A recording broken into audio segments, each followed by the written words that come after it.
We're live on the National Soccer Network. It's episode 218, live here on Inside the Game. Nate Wangler alongside Ryan Glinsky. Wow!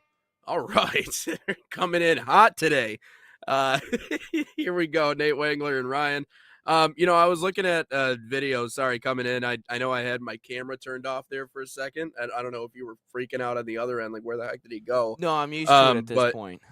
yeah, okay, all right. I know I just disappear sometimes, but I was watching this video of it. I shared it on Instagram yesterday, but 100 kids versus one professional soccer Oh, player. I've seen those. Extremely entertaining. He was taken down in the box, which led to a PK, and all 100 kids essentially stood in front of the goal. Shocker, he couldn't score it. I thought one of those kids was going to get obliterated, but he tried to like loft it over the heads of the kids. That didn't work. Threw it out, scored against him.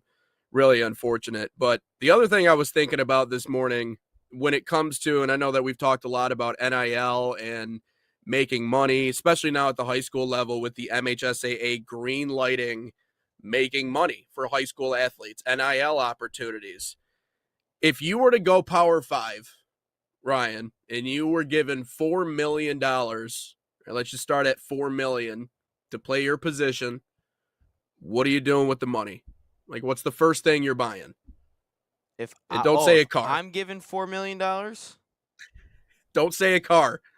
If I'm given $4 million, My man's getting a Lamborghini. I'm gonna get myself a nice apartment or condo on the first level of a place, so I don't have to climb up the stairs all the time. Okay, that's fair. That's fair. That's probably around campus. I think that's gonna be the first thing. Again, I'm not a huge car person. It loses value whenever it loses like 8%, 10% of value when you drive it off the lot. Yeah. So I would say get myself a nice apartment or condo that's like close to where I really have to be. So like even if I didn't even need a car, I could maybe walk places.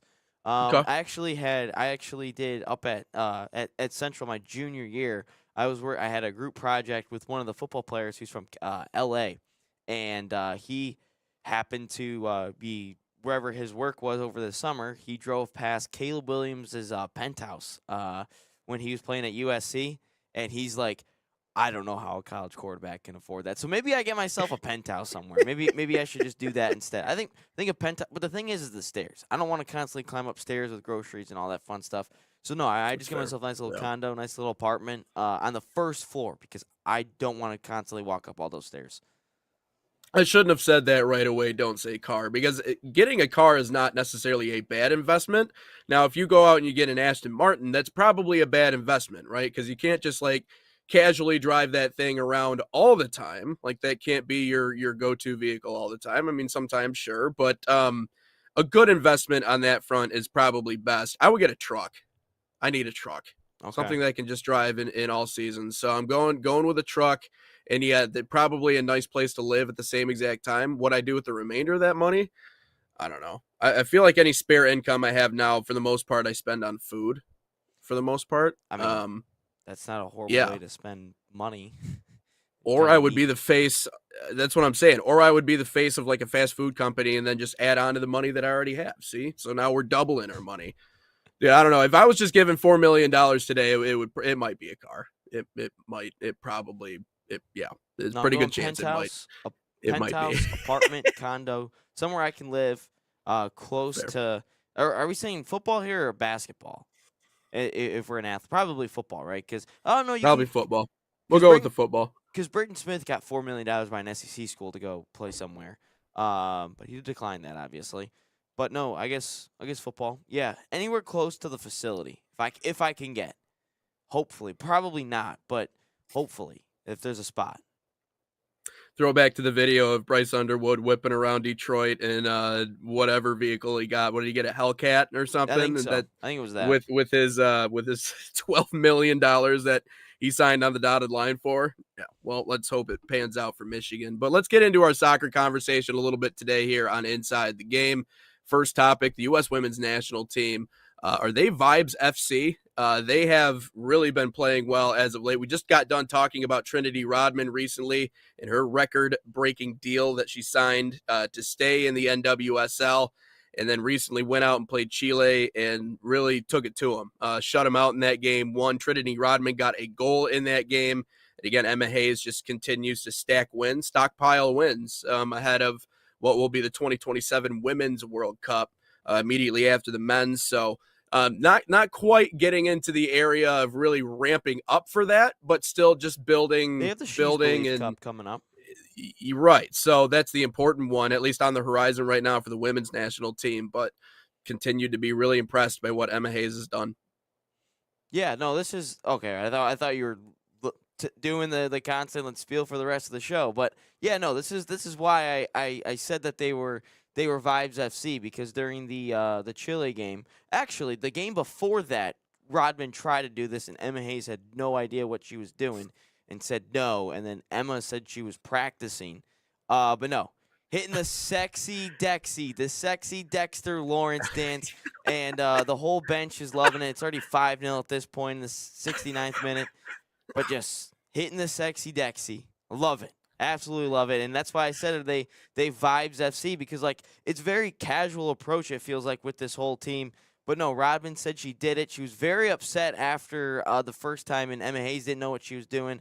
Emma Hayes later said that she immediately went to one of the players on the team. I forgot who she said, and started asking for some dance lessons with the sexy Dexy. But shout out the New York Giants D tackle Dexter Lawrence, Clemson alum too, because that Clemson D line was insane. But hitting the sexy Dexy.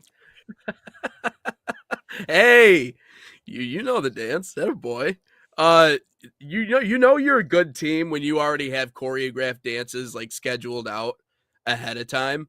You know, like if there's already an agreement here, like, hey, this is what we're gonna do if we end up scoring or if we end up doing this. You know you're a good team at that point, and so they clearly they've already been choreographing stuff. Well, And good on Emma Hayes for learning Rodman that didn't dance know it. too.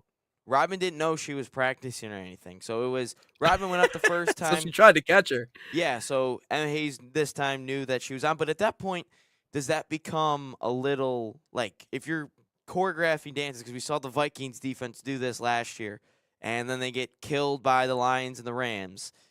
Does that eventually Could that eventually come back to bite you in the butt? Because it absolutely can if you're choreographing your celebration dances ahead of time. Yeah, I think there's a fine line between like rubbing it in and gamesmanship and just having fun. But there's this movement in sports right now, and we've all seen it, and I think it extends out to soccer too. But it's the whole let the kids play, like let the kids play, let the kids have fun, let them do their celebrations. Like that's the part of the game that we love, and I think Emma Hayes is comfortable in letting the young kids be the young kids. I don't think she has to force things one way or the other. And the best managers or the best leaders, I would say, are the ones who can manage both. You know, they want to see the individual creativity and the personality of the team come out. But then on the other end, they're also able to, efficiently put together game plans and X's and O's and go out and strategically win games. And so I think there's an air of confidence. You could say arrogance. I mean, you look at, the United States. I think a lot of people would just naturally be inclined to go that way.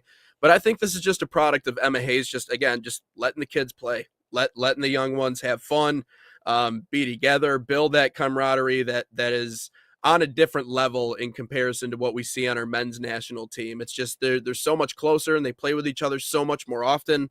And a lot of them are right here in the United States. So let the kids have fun. Let them be individually express them. Let them do the dances. Let them do the things. But also know when it's time to buckle in and go out and get the job done. And I think Emma Hayes has a good sense of the ability to do both. And so I think that's, it doesn't have to be all business all the time if you know exactly what you have at your disposal. And right now she's using everyone in the right spots and they're winning games. So there is a fine line. I do see what you mean, but between, rubbing it in and just being confident and having fun. But I don't foresee, if they were to play Spain in a knockout game late in the 27 World Cup, or if they're in the, She Believes Cup final, I don't see this team, having the same sort of loosey goosey, approach to their post goal celebrations, but they're always going to be loose and confident. I like that about this team. Yeah, and I mean, I don't think these two results really don't move the needle at all. I mean, I was scrolling through No, the of rankings course. there, and Chile and Paraguay were like 50 and 52 in the world, and USA obviously number 2 right now. So I would like to Hmm. see, because Canada, they're in the top 10. I think the She Believes is North America and South America. Correct me if I'm wrong on that one. But no, Brazil's up there Yeah. as well as a good team that they could face. I want to see this team play. Obviously, we saw them in the Olympics. What was that? 2 years ago now, where they won Yep. the whole thing and then won the gold medal, whatever it is. I'd like to see them play against some real competition since then, because obviously, I feel like they kind of that tournament. Because again, the Gold Cup or not the Gold Cup, the Olympics for men's and women's is a very different story. The Yeah. Olympics for the men's is you can only bring in 3 senior players and you play a whole bunch of under 21s or 23s, whatever it is. For the women's side, it's you can play your full senior national team. That's a massive difference. So obviously the Olympics for the women's side and the men's side are 2 different stories where you can Yeah. actually put some weight on it. And I remember in the early, when the 2012 Olympics, that was after we just lost to Japan in the World Cup final. We go on and win the gold medal against Japan, and that meant a lot. And then they go on and then eventually win the next World Cup, and then they're the next 2 World Cups actually, but struggle in the Olympics, and then they struggled in the Olympics, and then even in the World Cup. So I think that the gold medal. I keep wanting to say Gold Cup, but gold medal a couple of years ago, I think got their swagger back, kind of, maybe have opened their eyes to everything the rest of the world, that the rest of the world is 100% catching up. And let's not kid ourselves that the world is definitely catching up to us. I don't know why Yeah. people don't like to say that, but it is.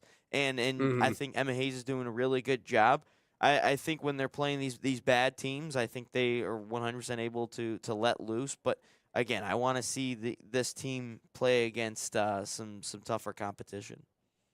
Yeah, and I think they will. And like I said, I like seeing the confidence in the swagger and all those things, because I do think it's just what makes them them. And they're taking a much younger approach. They're expanding their base, so they're doing the things that they need to do to put themselves in the right position. I also think this highlights the importance of the NWSL holding on to someone like Trinity Rodman. I mean, when we make the argument that the rest of the world is catching up, they're catching up in talent, but they're also catching up in popularity. We see the growth of many of the women's leagues across the world that are catching up to the NWSL. So we talked about yesterday, when it came to Major League Soccer, how they're in the business of protecting their assets and retaining their stars as much as they can. I know it makes the league look good when players go over to Europe, but it also reduces the level of talent in your league. So I think the NWSL being able to hold on to Trinity Rodman is actually a very good thing, and it's going to be a very good thing in the long run for the U.S. women's national team and just for the American game. Not a good look at first, not bringing her back. It took probably a little bit longer than what a lot of people wanted it to take, because it seemed obvious to me and to you and everybody else that you need to hold on to someone like Trinity Rodman. But I think it's good that we're keeping her in America, playing in the American game. And then now, obviously, what she's doing with the U.S. women's national team, it's only going to help them get stronger, and she's going to be a headliner going into future international matchups and the She Believes Cup. So we're going to be giving you guys full coverage of all that, by the way, talking about that team as they pursue that cup right here on Inside the Game.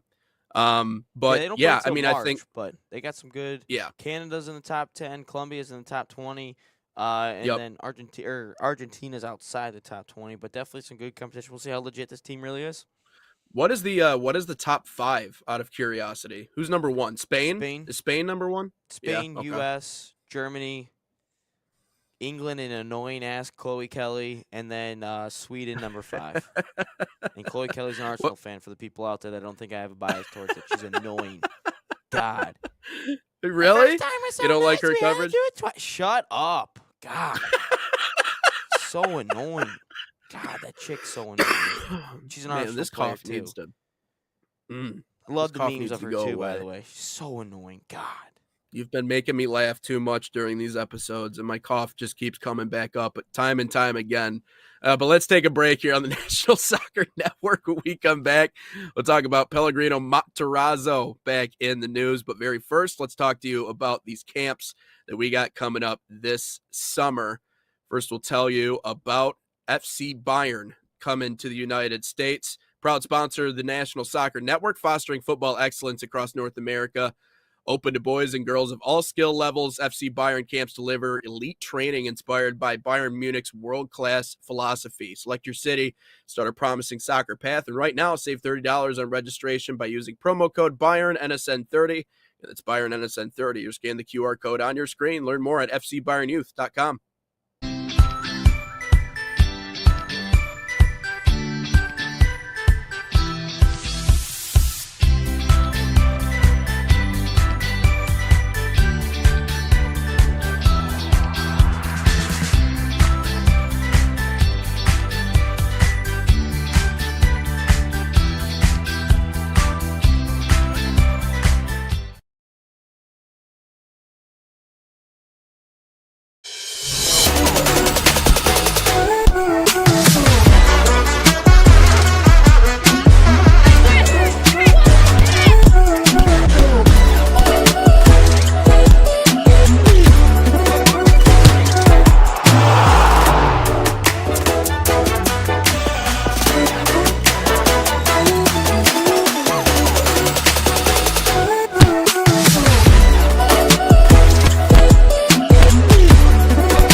Welcome back. Inside the Game, episode 218, here on the National Soccer Network.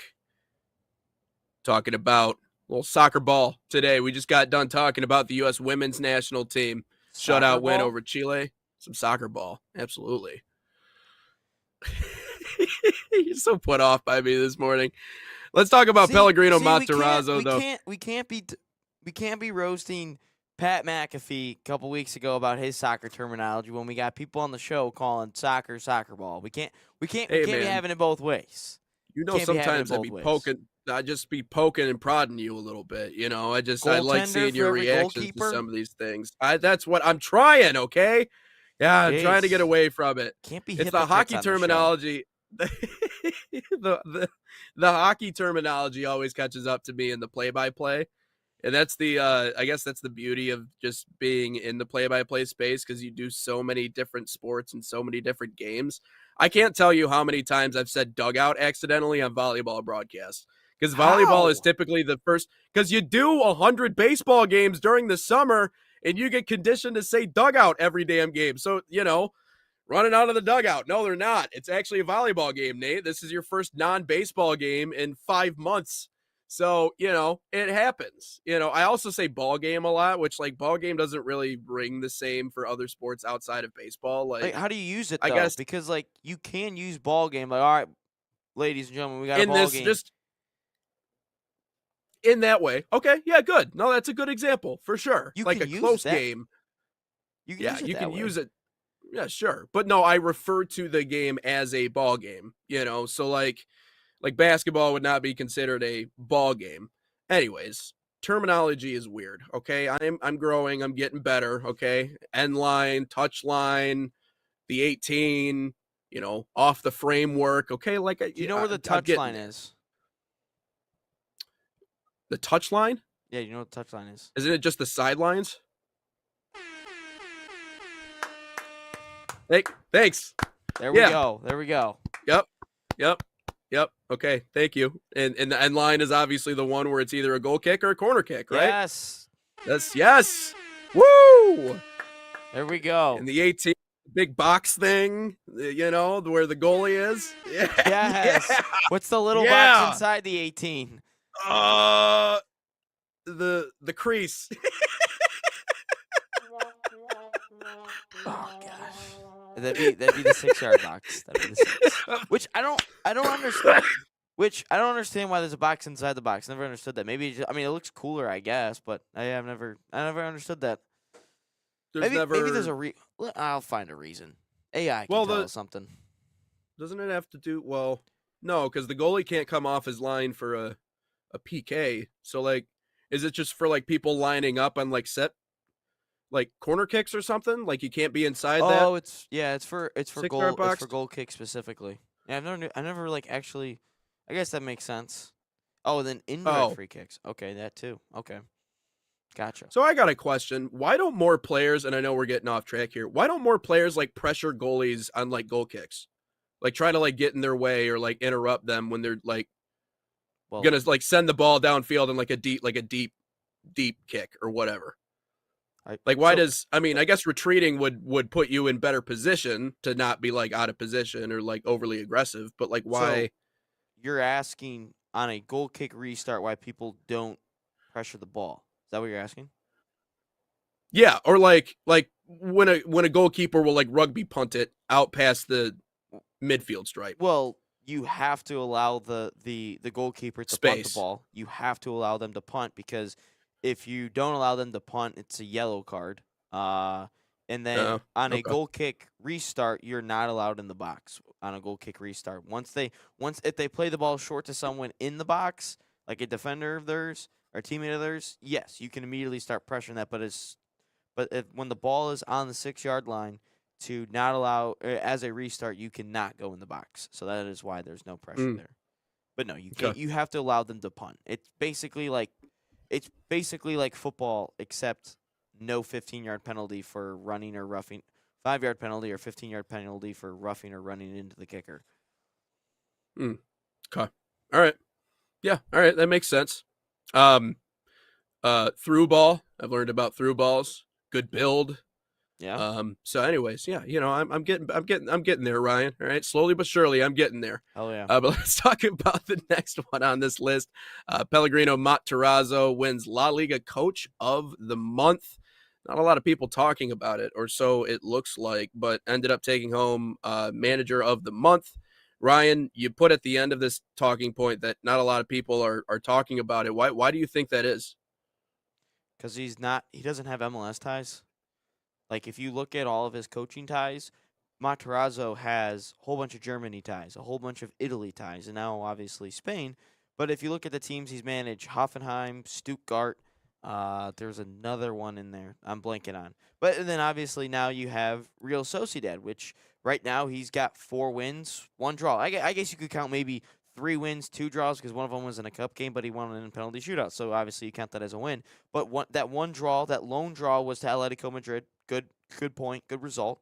And then you beat Barcelona with Lamine Yamal. Great result. And if you think about it, I think Sociedad was 4 points from the drop. Now that's now up to six, I believe, from the drop now. So he's building a little bit of momentum. Is it a new manager bump? You could argue that, but he's getting results done right now. And I think the reason he is not talked about is because he doesn't have an MLS. He never coached in college. He never coached in the MLS ranks. He started everything overseas in Germany.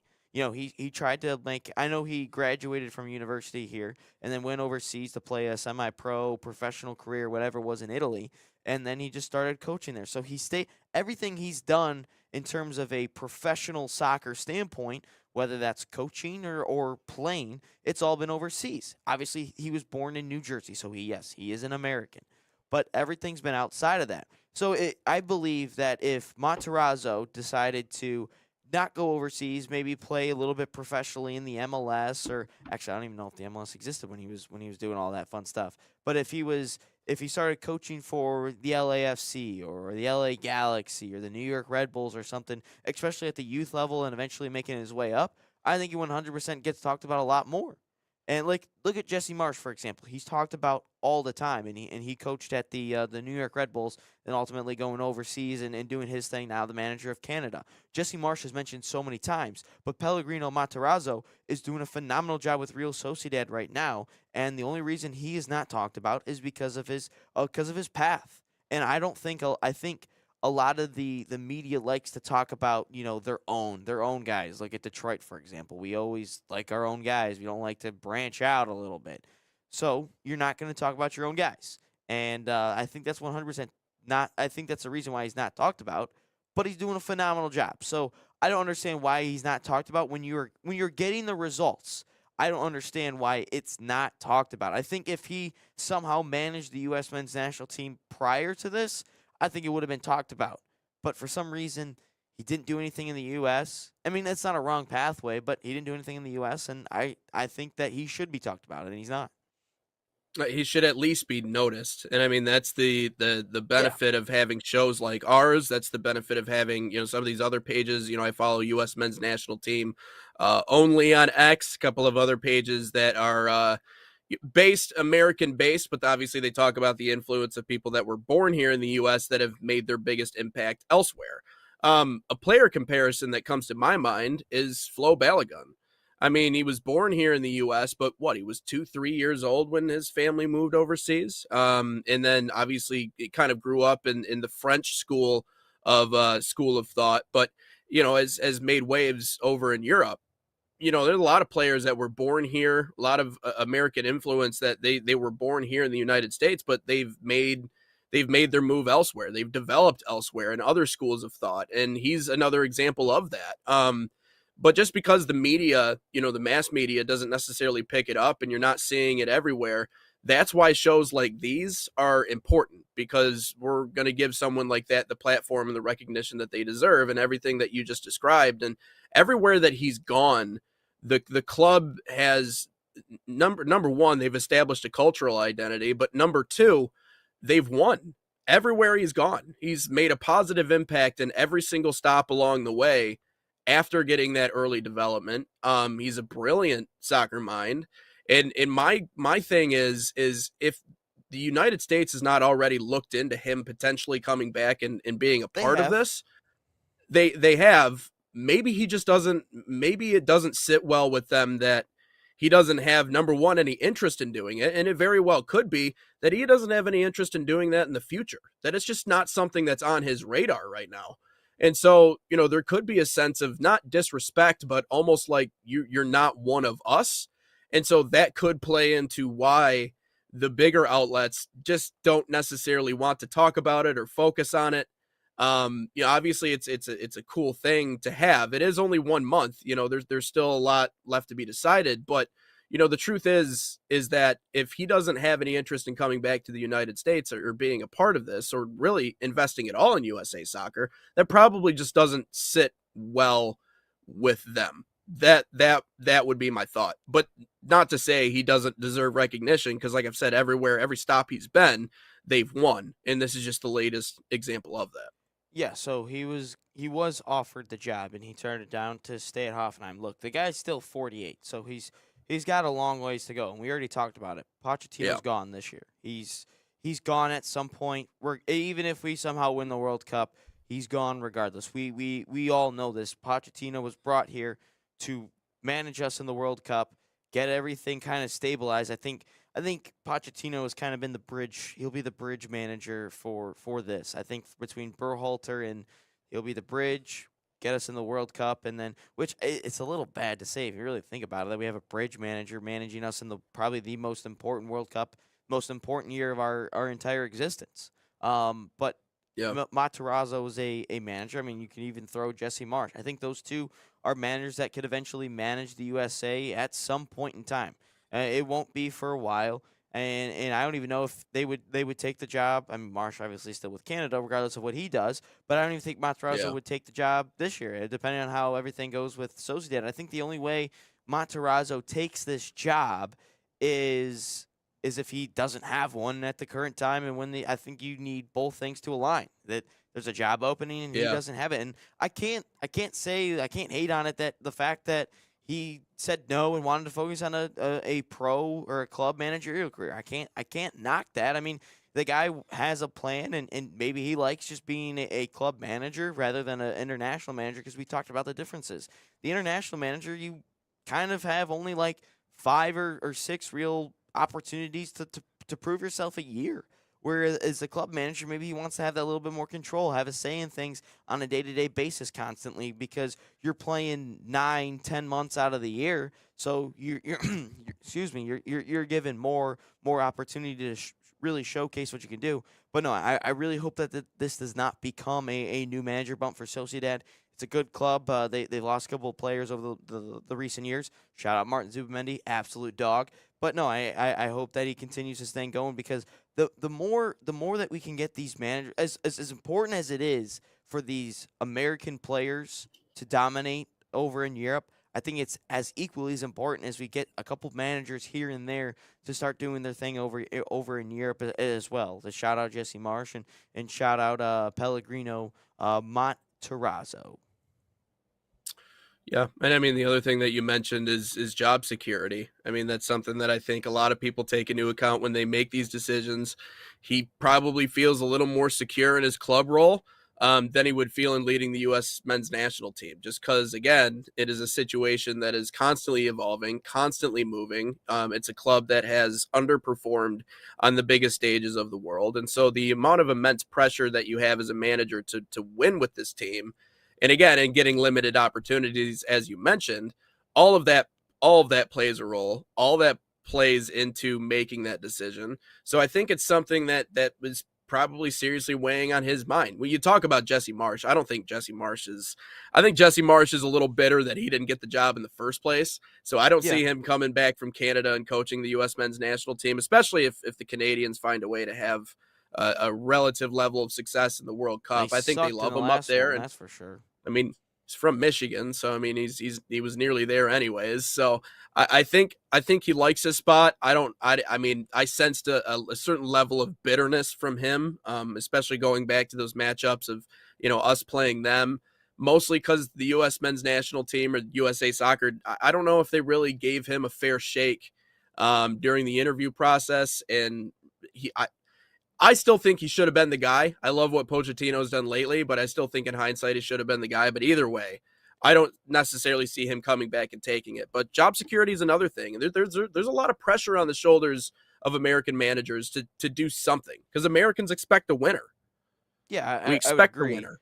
But I think it's important to note that when Marsh was given the Canada job, that was when Berhalter wasn't sacked yet. So there's that. And I don't necessarily think you're ever going to take an international man. I don't think you're ever going to hire a club manager to the international game if they already have a job with the club. It's just the way it is. It's almost like, yeah, it's like college football. You're not Yeah, going to hire a college football. You're not going to hire a college or an NFL head coach who currently has a job into college football, unless for some reason they're coaching the Jets or the Browns or something. There's I guess there's a couple of spots right. that could happen, but I think it's a more lucrative, sought out job is a club job, because of you can get more opportunities elsewhere. There's obviously way more club teams than there is international teams, and you get more chances to prove yourself. Like we talked about it, Yeah, you get 5 or 6 a year if you're an international manager. September window, October window, November window, March, and then kind of the if you're playing in the World Cup or the Gold Cup or the Euros or Copa America, whatever it is in the summer. So maybe 5, and then maybe you have some friendlies in June or something. So no, there or the Nations League or whatever. So there's only a couple opportunities a year, and that I think that doesn't sit well with some managers, because yeah, you don't have as many opportunities. And if you're a a proper soccer nation like a Brazil, an England, an Argentina, a Germany, if it doesn't look well in 3 or 4 of those windows, you might be sacked. You might be fired, and it's I think it's a tough pill to swallow for some managers. And the fact is you can't really improve the squad, if that makes sense. Like you can't, like, you have the pool of players you have, yeah, and right. yeah, you can recruit some dual nationals. Sure, you can recruit a couple, but you can't go out every summer and buy a couple players for 50 million, 60 million, 70 million, whatever it is. You can't go in January, sign a couple people on loan, maybe sign a couple, but you're kind of just stuck with the pool of players that you have. And I Yeah. just think it's a tough pill to swallow, that in for some of these club managers. And I think it would be odd to expect Pellegrino Matarazzo to not have a job. or to have an area where Yeah. he doesn't have a job and we're looking to fill a vacancy with that head managerial position. So that's the part where it's, in order for the stars to perfectly align, they would almost have to perfectly align for the U.S. to have a chance to get someone like Pellegrino Matarazzo if he does have interest in coming back. So again, this all raises the question of who's up next if Poach is gone, and we both think that it's a foregone conclusion that he will be gone.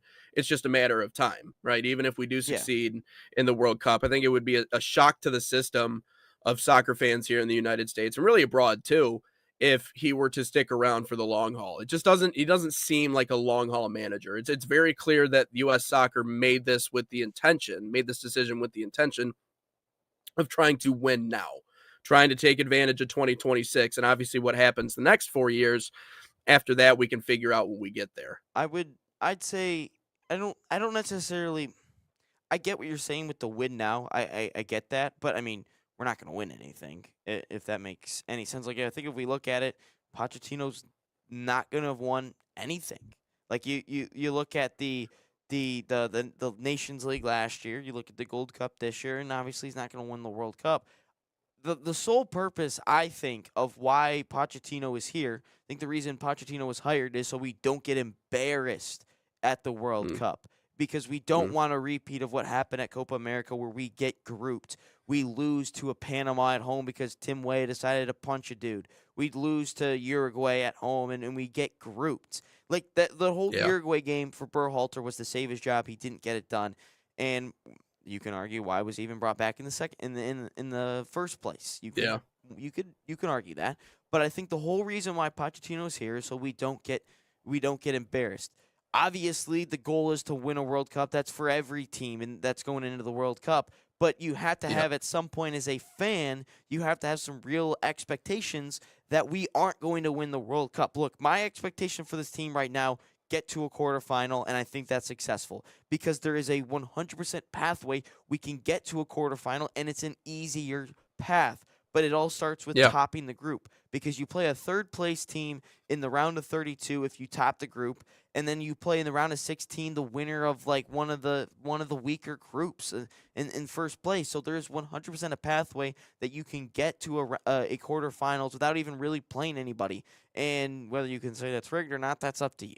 And, yeah, but just based on some of the groups, you can maybe make a case that thing could have been rigged. But the sole reason he's here is so we don't get embarrassed again on home soil in front of the entire world, where millions, it actually could be billions by the end of it, billions yeah. of people, because over a billion people watched the Argentina final against France.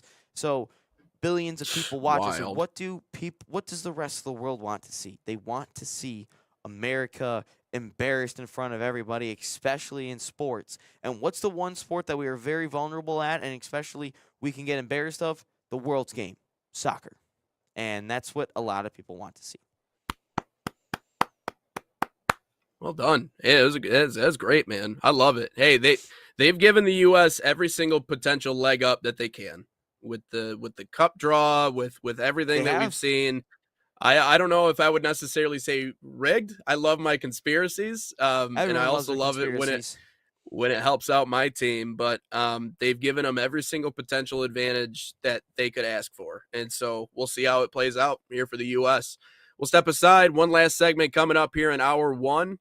Talk a little bit about Malik Tillman winning man of the match the other day. First 2 goals in 7 matches with that club. He's looking better. Just another update on another American player really standing out. But that's coming up next here on Inside the Game. Experience the thrill of the game like never before with NSN's Game Rewind. Dive into full match commentaries enhanced with cutting-edge dynamic graphics. Letting you relive the highs and lows of your favorite matches in astonishing detail. Whether it's a championship win or a legendary play, NSN Game Rewind bridges the past and future with a broadcast experience designed to captivate. call 586-304-4405 And start watching today.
Final segment here in hour number 1 of Inside the Game.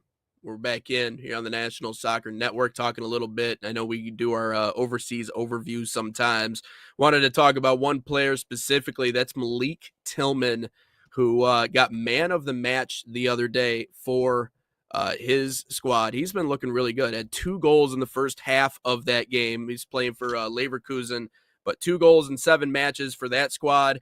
I had both yesterday and ended up getting man of the match. Malik Tillman's another one of those players in that in the pantheon, in the conversation of who's made the biggest impact on this U.S. men's national team over the course of the last year. He was obviously in the running for that honor that Chris Richards was given as the U.S. men's national team player of the year. He has 3 goals in 6 matches with the U.S. men's national team. And he was on, I believe, both of our starting 11s, if I'm not mistaken, our projected starting 11s for the U.S. men's national team. Mine was Maybe, not. I can't remember. Yours Did not feature on Malik mine. Tillman. But I think, in terms of the groups of players that have made the biggest impact, and I remember you posting that video about Chris Richards, and people were like, well, Pulisic clears. Yeah, but that's not the point, right? The point of that award was who made the biggest impact on the national team, not necessarily what they're doing at their club. Who's in the best form right now? You could say Weston McKennie. You could say Christian Pulisic. Those are 2 very motivated players that are going to make a big-time difference, and both are going to be heavily involved at the World Cup. But Malik Tillman is another one of those players that I think, Ryan, he's done it on both fronts. He's made an impact in the U.S. men's national team, and now we're seeing what he's done with Leverkusen since joining them in 7 matches. Obviously, just started yesterday in terms of the goal scoring, but he's another one of those centerpieces, one of those players for this team that I would consider in that group of impactful players that I think can really make an impact in 26. Yeah, no, you're right. He came up with some big goals in the Gold Cup. But again, you can also argue that it's just the Gold Cup and it wasn't against some big time teams. You can 100% argue that if you want. Look, he's had he's brought in 40 million from PSV to Leverkusen, and yes, 2 goals yesterday. One of them was he was pressing the goalkeeper and he deflected it off him, but the second one was really good from just inside the 18. Very good goal. But Tillman, he's been put in a rough spot here because Leverkusen is from that whole unbeaten squad 2 years ago with Florian Wirtz, Frimpong, Hincapié, Granit Xhaka, all those players. They're all gone. So it's been a massive rebuild. To think that a team 2 years ago went undefeated and beat Bayern Munich finally to win the Bundesliga. He's been put in a rough spot here, and he has not scored since November 22nd. Before that one against Wolfsburg, and before that it was September 22nd. So it's been a little rough go for him, I would say. But yesterday he gets two nice goals in the Champions League, and the fact that I think 5 or 6 Americans started yesterday in the Champions League. Yeah. Balogun, Dest, McKennie, Tim Weah, and then Tillman. Obviously, it's something good to mention. But Tillman, he needed those 2 goals for himself. I thought in Leverkusen, a team that's been struggling regardless. I haven't even checked where they are in the Champions League standings, but. No, I think that is 2 very important goals. You think that could be potentially a confidence booster for Malik Tillman, but he's struggled as of late. But he gets 2 goals, especially in a big spot in the Champions League. Villarreal too. They're not a slouch either. But no, good to finally see him get some confidence. Hopefully he's able to build on this, especially with Bundesliga play. And look, even though he has not scored. He's played in virtually every single game, whether that is a full 90 minutes or a half hour, 40 minutes coming off the bench. So he's still getting a ton of playing time. The manager over there rates him, but good to finally see him get some goals. And for Tim Weah, not as fortunate. His team knocked out in goal differential following surreal and just basically influential events. The Benfica Real Madrid game. Weah. Is this Marseille? Is that how you pronounce that? It's Marseille, that is. France. Thought they had scrapped through to the playoff round despite losing 3-0 at Belgium's side. And club, how do you pronounce that? Brugge? Who? What'd you say? Brugge. Oh, Club Brugge. Club Bruges, that's They're what in it Belgium. is. Okay. All right. Figured it out. Belgian side. But held that 24th and final knockout position as the last remaining match went deep into stoppage time. But 98th minute goal that helped lift them past that one. So unfortunate for Tim Weah in that matchup. The So Benfica one. That's the one that yeah, might sting because the goalie scored the 94th minute winner to send Benfica in the knockouts. But no, I think that I again, I'm still not a fan of this whole new Champions League format with all this. I think they should have just stayed with the four groups, and the top two obviously go into the round of 16. But obviously, we all know how this world works, and money talks, and soccer is the biggest example of this, if not maybe second, because I feel like the college football playoff and college football is becoming that sport really in terms of money talking. yeah. But no, it's unfortunate for some of them, but there's also a couple of players that will be playing in the Champions League throughout the rest of the way.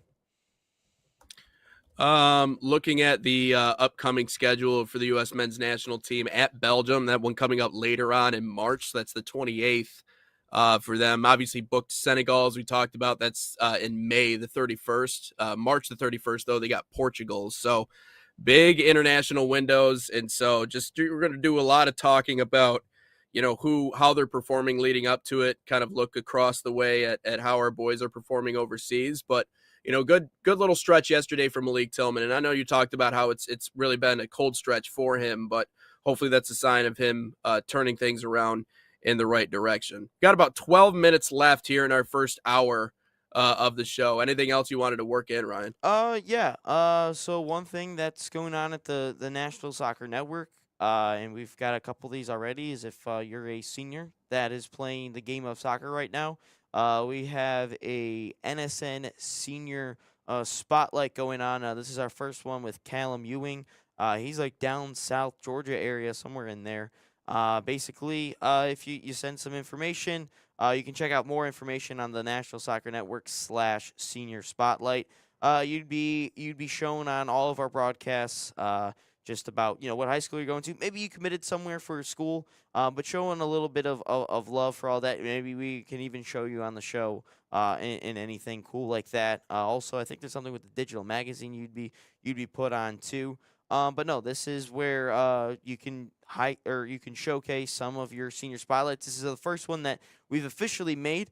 I think there's a couple more in the works. When I talked to John yesterday, just a matter of putting them up on the screen, creating them all for you. But no, this is if you have a senior that's playing soccer, you can absolutely do a little senior spotlight for them. Give them a little bit of love and all that fun stuff. I mean, I wish I had this when I was playing soccer, and that'd be pretty sweet. I didn't get any senior love when I was playing the game of soccer, so a really good thing to see that we're doing here at the National Soccer Network.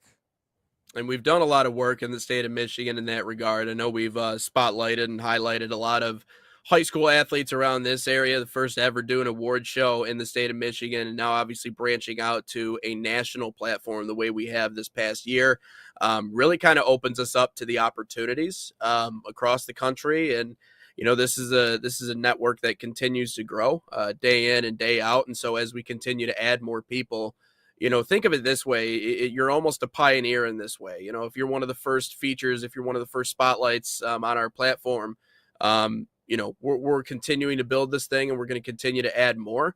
And I think the other big thing to consider is that with the platform that we have on this show, being able to bring people on and interview people as well. The biggest component in getting yourself recognized and putting yourself out there and getting new opportunities is to make yourself available to the media and to make yourself available to opportunities like this. And it was something that I talked about yesterday with high school athletes.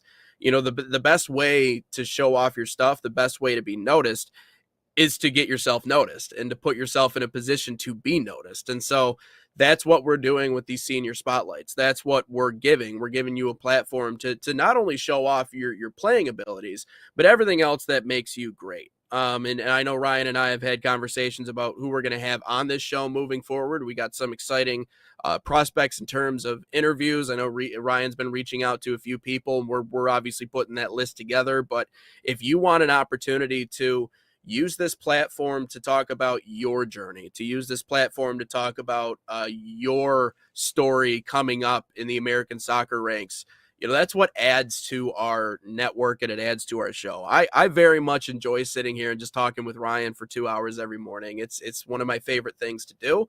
It's something that I think some days I consider myself spoiled in the way that this is considered a job, and that I'm actually paid and compensated and in order to do this. It doesn't seem real some days, but the point of doing this again is to spotlight those stories and to give people opportunities, because then the whole point of why we're here is to grow the game in the United States, and the game naturally has done a lot of that. The media has helped.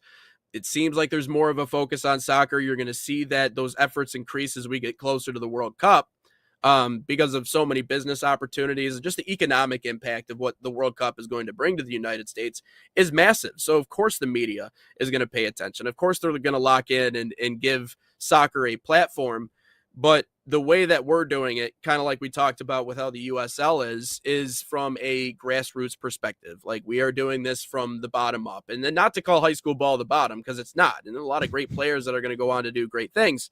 But this can be your platform in order to share your story, in order to tell us a little bit more about you, and allow us to be kind of your face and your voice in the soccer space. So I think that's a really cool opportunity. Some sources here from The Athletic. Middlesbrough has submitted another bid to the Columbus Crew for Max Arfsten. That was currently rejected. The Crew is trying to keep Max Arfsten. I didn't mean to jump off guard, but a little bit breaking news. Arfsten wants to leave and go to European clubs and has drawn interest from multiple European clubs, but the Columbus Crew wants to keep him until the summer. And we know Arfsten playing how big he's been with Pochettino since Pochettino has arrived and kind of solidified that 3-for-3. But we could potentially see another U.S. international from the MLS team leave over to a championship side in Middlesbrough. I haven't heard about Middlesbrough in a long time. They've been relegated from the Prem for a while there. But they currently are second in the championship. So potentially, Arfsten, if he were to somehow leave, there's only 2 days left here there's 31 days in January. So 2 days left in January, under 48 hours, where he could make a move.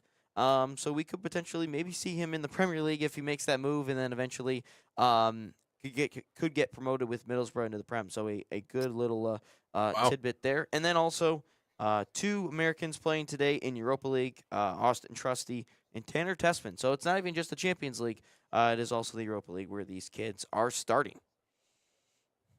Yeah, and Max Arfsten, I thought, I don't know what you saw out of him. I thought he looked pretty good. He has really good hair. Does he have that broccoli hair going on? Is that what he got? He got the old Ryan Linsky look. He's got like the flow. Oh, and he's flow? Got okay. Good little taper fade, and then it's good flow. I thought he looked good in some of the international windows. I thought he put some assists on a silver platter. So who knows? I think he would make a great impact, but it would do a lot for his own reputation to get away from that MLS tag. But hey, let's do this. Let's take a step aside. We'll bring it right back, and then we'll get into our all sports section of our show. The debut of the segment Who to Betta today. We're talking about a couple of different running backs in the National Football League. But first, let's tell you a little bit about Barca Academy, proud sponsor of the National Soccer Network and the official academy of FC Barcelona in the United States. Designed for boys and girls ages 6 to 18, Barca Academy camps follow and replicate the FC Barcelona game model, same philosophy used by Barca's professional squad. Right now, you can save $30 on registration by using promo code FCB30. That's FCB30, or scan the QR code on your screen. Find a camp near you, fcbarcelona.us/camps.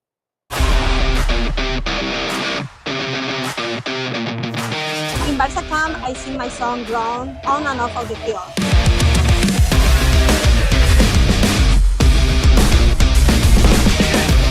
Don't miss the time to register. Sign up now for Barca camp.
Instagram, I sing my song Grown on and off of the field.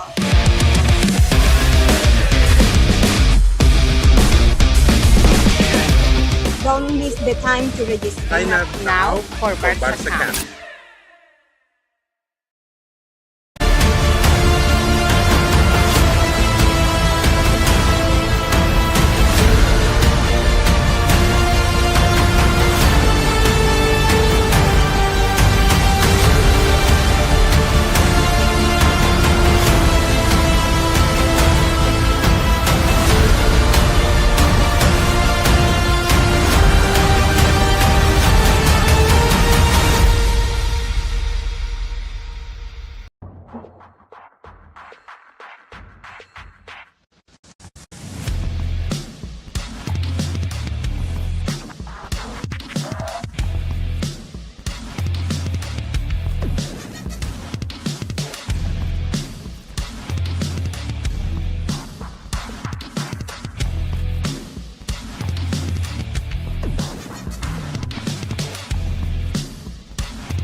Time for some all sports content here on the National Soccer Network. Inside the Game, Nate Wangler alongside Ryan Glinsky, the debut of our new segment, Who to Betta.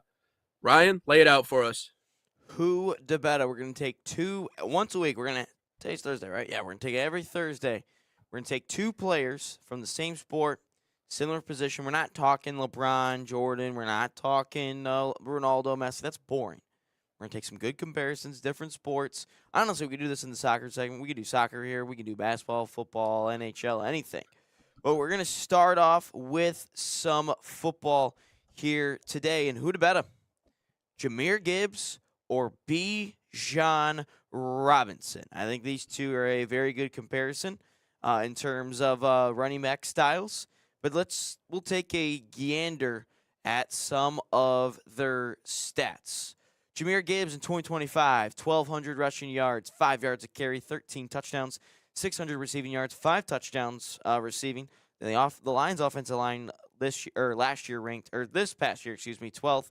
And then 2024, I thought I'd put this in here as well, 1,400 rushing yards, 5.5 yards per carry, 16 touchdowns, 500 receiving yards, 4 touchdowns. And then on the other side for Bijan Robinson and the Atlanta Falcons, 2025 this year, 1,400 rushing yards, almost 1,500, 820 receiving yards, and 4 touchdowns. Led the NFL in all-purpose yards. The offensive line this year ranked 14th in 2024, 1,400 rushing yards, 14 touchdowns, just under 5 yards a touch, 431 receiving yards, and 1 touchdown. So that is the stats and the numbers for Bijan and Jahmyr Gibbs. So the question becomes, who to bet between the two? It's a tough question, being that those numbers are awfully close from year to year. I think Gibbs had it's a little bit of a better year last year, at least from touchdown perspectives. But, even this season, very similar offensive lines, very similar offensive numbers when you look at that across the board. Obviously, Jahmyr Gibbs was splitting some reps with David Montgomery. I think he got much less touches this year than what he did in the 24 season. I think this question comes down to who stylistically do we like better? And if that's the question, I think there are two very similar runners, but there's also just key differences about them. When I think of Bijan Robinson, I think of durable and I think of workhorse. And those are two things that he's absolutely been. He's someone that they can lean on. He is an explosive runner, yes, but again, I think his durability and his availability is something that has made Bijan Robinson what he has this year, and I think it's made him just an even better runner.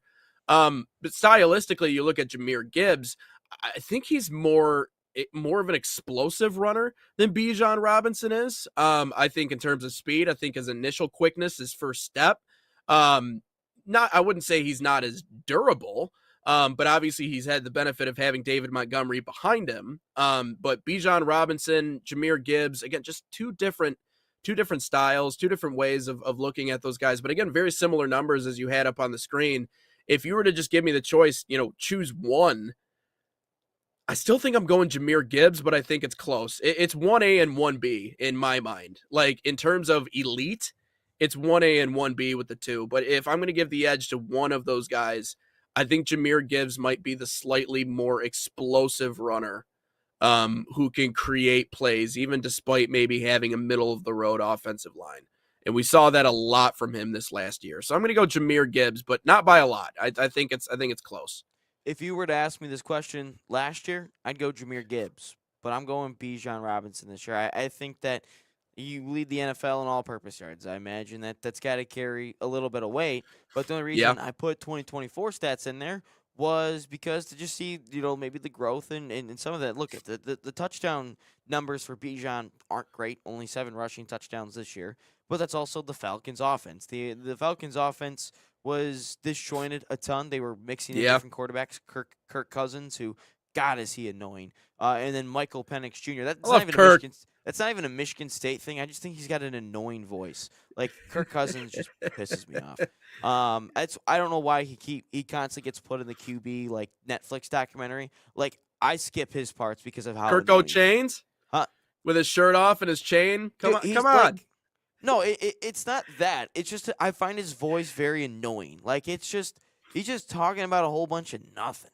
Like, I like his humility though. I can respect his game. I can again, it's not a Michigan State thing, and it's nothing to do with that. Because he's just annoying. Like, my man drove the van he had in high school until he was like years into his NFL career. Like I like the humility of him. I like that component, and he's a family guy, and he's all those other things. But yeah, from a voice perspective, the "you like that" clip lives rent free in my head from his time in Washington. That's one of my favorite clips ever. But anyways, go ahead. But no, I think Bijan is I think he can do it all. I think he can run in between the tackles a little bit better. He can receive the ball, and especially now with Kevin Stefanski in a little bit better offense. Again, you got to see with the offense. You got to find out who your quarterback is too. And he's not had a functional quarterback in his time in Atlanta. I think he had Marcus Mariota for a second. Kirk Cousins was in there. Michael Penix has been in there for the last 2 years or so. So I think Bijan, because like we talk about the Lions offense all the time. We talk about it being a Lamborghini. It may have downgraded a little bit this year just based on the offense, but the Lions offense still puts up points. And whether you want to say that, that's just because it's against bad teams, sure, you can put that out there. But the Falcons, they don't put up a whole bunch of points even when they play bad teams. So I think Bijan, I don't want to say Bijan is a Barry Sanders running back or in terms of the situation they're both in terms of what Sanders had with Barry had with the Lions and Bijan with the Falcons. But Bijan's an unbelievable running back. I think he's the best running back in the league, and I think he's just better than Jahmyr Gibbs. And that's not a knock at Jahmyr Gibbs because I think you could honestly put Bijan, I think, is a clear one, and Jahmyr Gibbs, Saquon, they're all close, but I think Bijan Robinson is a better running back than Jahmyr Gibbs. Yeah, well, and the other the part that you mentioned, the Lions' offensive weapons, forces you to respect those weapons and Jared Goff and his efficiency in throwing the football. Pitts. Shout out all the fantasy football coaches that think he's going to be a stud every year. Yeah, and in order to set up the run game or a successful run game, you have to be able to run play action well. You have to force teams to respect the weapons that you have on the outside, whether that be Amon-Ra St. Brown, whether that be J-Mo. So I think Jahmyr Gibbs has benefited from not only giving up a few touches here or there to David Montgomery, which I think helps with keeping healthy throughout the course of the year, but you're also dealing with an offense that, as you mentioned, has more weapons and a quarterback who's perfectly capable in Jared Goff. So that takes so much pressure off of you as a running back to not have to run through 3 guys just to get 3 yards. Because, again, teams can't stack the box against you, which they can't comfortably against the Lions. They can't do that. And another thing that I want to put out there is another reason why I put up the 2024 numbers is if we go to 2024, the Lions' offensive line was arguably the best offensive line in the league. I guess you could probably put the Eagles in front of them, but you still had Ragnow, Zeitler, Taylor Decker wasn't dead, Penei Sewell was still a dog, and you still had Glasgow, who wasn't a complete and total bleep hole on the offensive line. And you look at the Falcons, who have had constantly mid-offensive lines, and he still put up over 1,400 yards on the ground and 400 yards receiving. So I think the offensive lines is, especially with running backs and quarterbacks, to me, I think those two are like, you have to at least put in the debate of the offensive lines, because the offensive line, Jim Harbaugh said it the best. He goes, if I had to put a position group in the the best position group in all of football that doesn't rely on other positions to do their job, the offensive line is number one. Because if you're able to block, you're able to give your quarterback time, you're able to create open running lanes, the offense is going to function. And you can have Patrick Mahomes back there. You can have you can have Tom Brady back there for all you want, but if you can't block for them or you can't have an efficient running game, it doesn't matter what you have. And you can throw all the wide receivers out there. You can have Jamar Chase, Justin Jefferson. You can have Calvin Johnson out there for all I care. And if you don't have a successful, efficient offensive line, you're not doing anything. So I think that's why you have to at least put the offensive line in this discussion, Absolutely. in this debate, because the numbers are pretty similar even when Jahmyr Gibbs has an absolute dog of an offensive line. So I think Bijan Robinson is the better back than Gibbs. But again, if you asked me this question at this time last year, I think I would say Jahmyr Gibbs. But based on this last year, I think Bijan Robinson is a better overall back. Well, and if we're going by the numbers, again, you have to remember they're running a two-back system, and they were running a two-back system. So that means you're going to get about half, or at least a portion of those touches that you would have otherwise gotten. Montgomery wasn't used much this year. If we're not this year, you're right, but you were talking about last year where the offensive line was, and that has a little bit more weight, I would say. Probably make a little bit more of that argument. But no, dude, the offensive line is having a good offensive line makes everything go. Like, it's one of those points that we beat into the ground time and time again, because it's the universal truth. And it's one of the reasons why I am just amazed when I really sit back and think about it. If we're talking like GOAT level here, running back position in the NFL, it's Barry Sanders. But Barry Sanders did all of that with a garbage offensive line essentially his entire career in Detroit. Exactly. I mean, he was running for his life, but he was creating these runs out of nothing from scratch. And so when you go back and you watch his highlights, that's what I think adds to just how unbelievable his career was. But the other part of it is too, and we always have this conversation, like if he had the same offensive line that Emmitt Smith had in Dallas, like how many career yards would Barry Sanders have had? More. Like a million.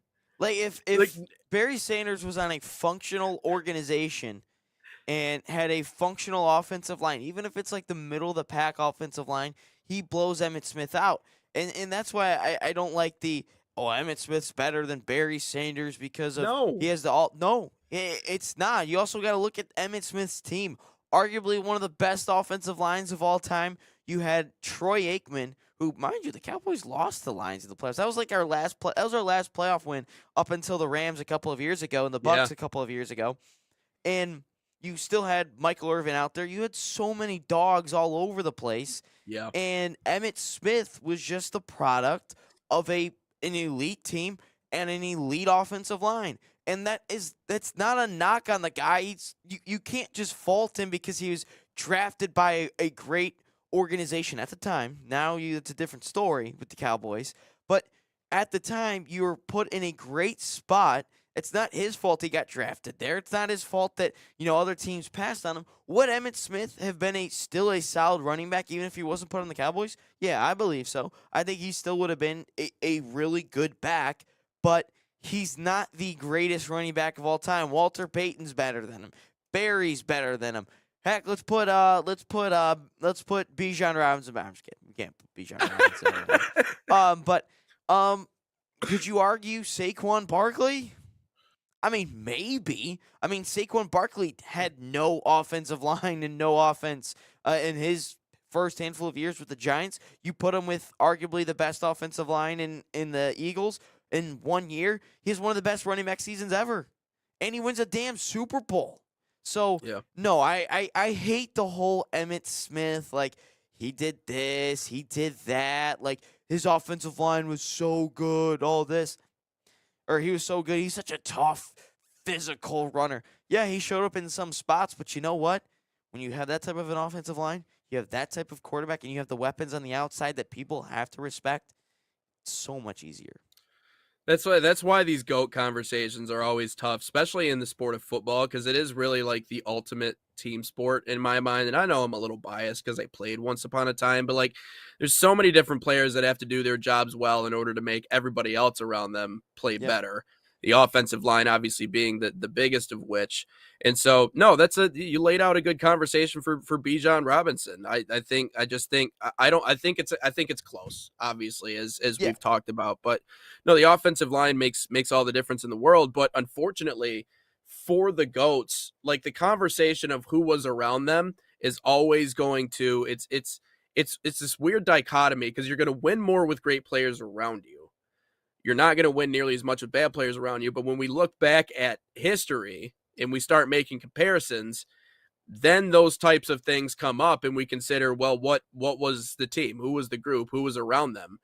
It's the reason why I think, Bron is the best basketball player of all time, because Michael Jordan had superstars around him because they were still getting into the playoffs even when he wasn't there. They weren't winning it. Obviously, Houston became the best team. But, yeah, he had Rodman. He had Pippen. And? Those are 3 Hall of Famers that I just listed right there. Jordan, Rodman, and Pippen. What happened to Tony this team? Kukoc. Well, Ilgauskas is already a Hall of Famer, so there's that. Or what about not 5, not 6, not 7? All right, Bosh, fair. Wade, yeah, he cheated. And then he all choked of a away the sudden, Mavs. Who I think, if Kyrie Irving wasn't such a bleep hole and so weird, Kyrie Irving would be arguably one of the best point guards ever.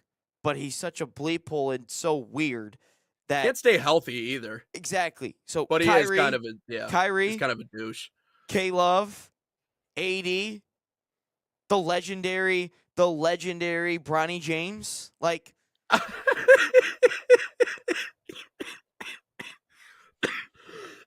There's more Hall of Famers and All-Stars LeBron's played with than MJ.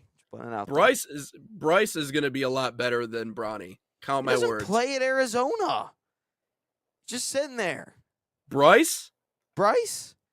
Yeah, Bryce. Young Bryce. Not how old is Bryce James? Not Bronny, his younger brother. The one that looks like LeBron. He's built like a brick. Bryce is 18. But he hasn't played at all. He has not recorded a minute for Arizona this year. And Arizona is probably the best team in college basketball. Doesn't play. He's just there. He's a freshman, man. I'm just I'm kidding. Trey McKinney's playing. It's hard to follow up the chosen one. But anyways, no, I just thought I would poke fun at you because I know I had a feeling that you were a Jordan guy. I had a feeling that you would go Jordan in that conversation. No, man, I just think no one's done it better for longer than LeBron. So, but anyways, this whole load management BS. Hey, come on, it's just different. Medicine has told us that they need breaks. I mean, if he wants to make his career last, he's made it last long enough to play with his son. That's what makes me feel like the end is coming. His son wouldn't even be in the NBA if his dad wasn't LeBron James. I get it, but I think that was the final act for LeBron is to get Bronny into the league so he can just play playing with Luka right now. That's another Hall of Famer. I forgot about Luka, and that was a forced trade by Adam Silver.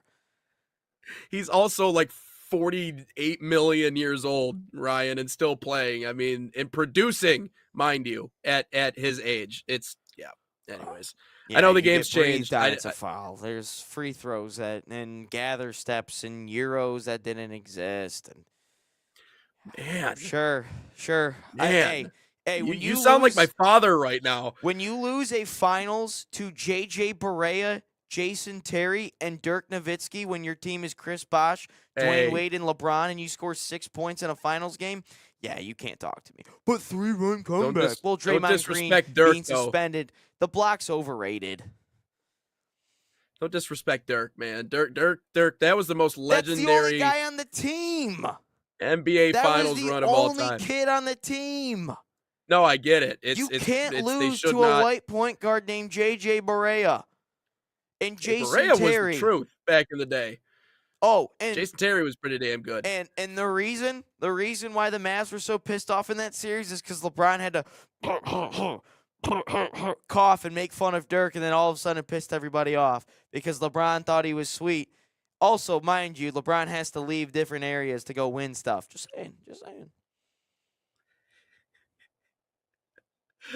Yeah, you're right. Definitely different. Let's take a break here on Inside the Game. You got more stuff coming up on the other end of this break. But again, we've been talking about these summer camps. Man City, a proud sponsor of the National Soccer Network, bringing world-class training inspired by Man City's global football philosophy to players across the United States. Open to boys and girls of all skill levels, these camps focus on technical development, decision-making, and playing the game the City way. Right now, you can save $30 on registration by using promo code MCNSN30. Again, that's MCNSN30. Scan the QR code on your screen. Find a camp near you, usacamps.mancity.com.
What's up? Welcome back in live on the National Soccer Network, episode 218 here of Inside the Game, quickly approaching 225, a century and 25 years here on Inside the Game. It's been a long journey. Started this 2 centuries. There you go.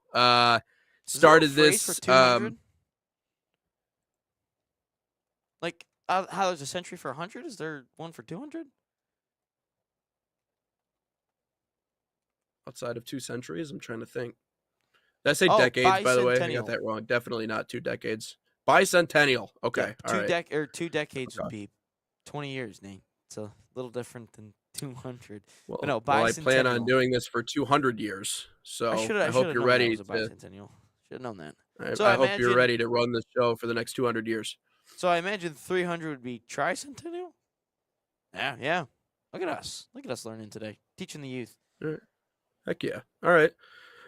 Anyways, moving on here on Inside the Game, getting into our final half hour here just in a little bit. But Ryan, you were telling me about some breaking news. We got the official schedule for the World Cup group stage for the U.S. men's national team. What are we looking at there? Again, this isn't like breaking news or anything. Obviously, we knew the groups and everything, but they finally gave out the time. Yeah. And I ain't gonna lie, I'm a little pissed about this because 2 of these games are on a Friday, so we can't like talk about maybe we do an emergency show the next day, or we do like a little post-game reaction right after the game. Breaking news. There you go. Maybe we'll have to talk about that. We'll have to talk about what that looks like with John as we get a little bit closer. But yeah, no. So June 12th, first game. That's on a Friday against Paraguay. Again, all these games are on Fox, mind you, because that's where the World Cup is broadcasted on 9 p.m. and out in L.A. on June 12th against Paraguay.